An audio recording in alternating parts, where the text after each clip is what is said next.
श्री परमहंस देवाय नमः। प्यारे गुरुमुखो जय सच्चिदानंद।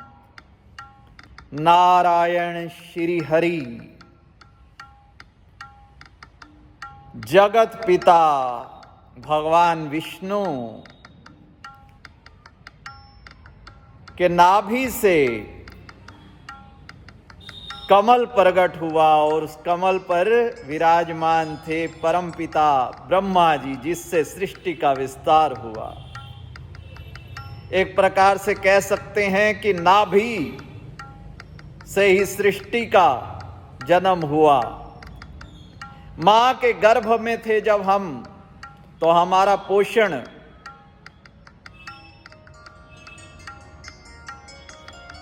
मां की नाभि से, जो नाड़ हमारे से जुड़ी हुई थी, कॉन्टेक्टेड थी, वहीं से तो सारा पोषण हो रहा था। बुजुर्ग कहते थे ना कि भाई नाभि में 2-4 बूंद तेल की नित्य डालो, मुख नहीं सूखेगा। नहाते समय सर्वप्रथम जल नाभि पे डालो। आज और भी नाभि के बारे में अद्भुत जानकारी। भ्रूण नाभि के पीछे पैदा होता है और उसे मां से जुड़ी नाड़ी से ही पोषण मिलता है। इसी वजह से मौत के 3 घंटे बाद तक नाभि गर्म रहती है।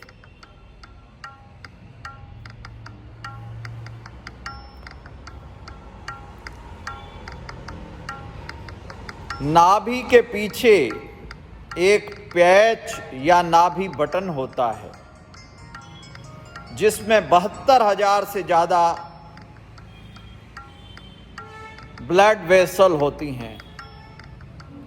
हमारी नाभि को पता है कि हमारी कौन सी ब्लड वेसल सूख रही है, इसलिए वह उस आर्टरी में तेल बहने देती है। जब बच्चा छोटा होता है, उसके पेट में दर्द हो, तो हींग और पानी या तेल का मिक्सचर उसके पेट और नाभि के आसपास लगाने से उसकी समस्या तुरंत दूर हो जाती है।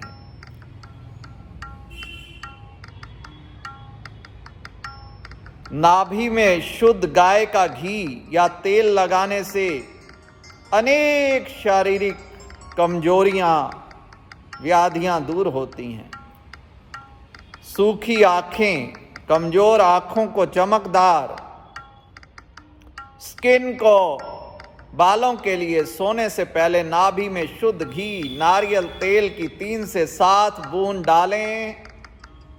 साथ साथ परमहंस देवाय नमः जपते जाएं।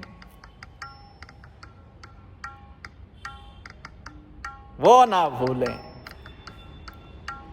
घुटनों के दर्द का उपाय, सोने से पहले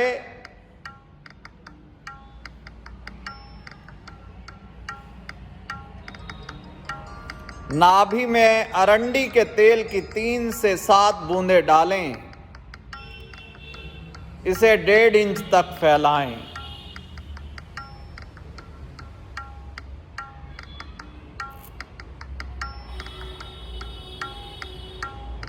अगर प्रोस्टेट है, गदूद बढ़ गए हैं, यूटीआई की समस्या है, चाहे महिलाओं को भी, तो नाभि के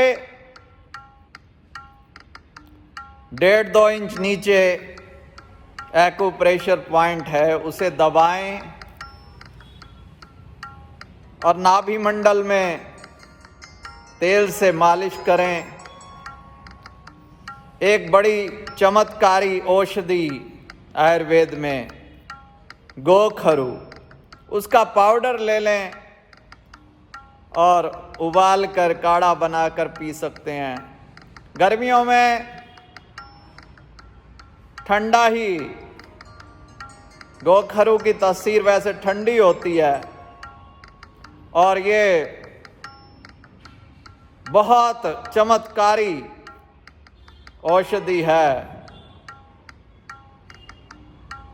मूत्र संबंधी रोगों में, यूटीआई में,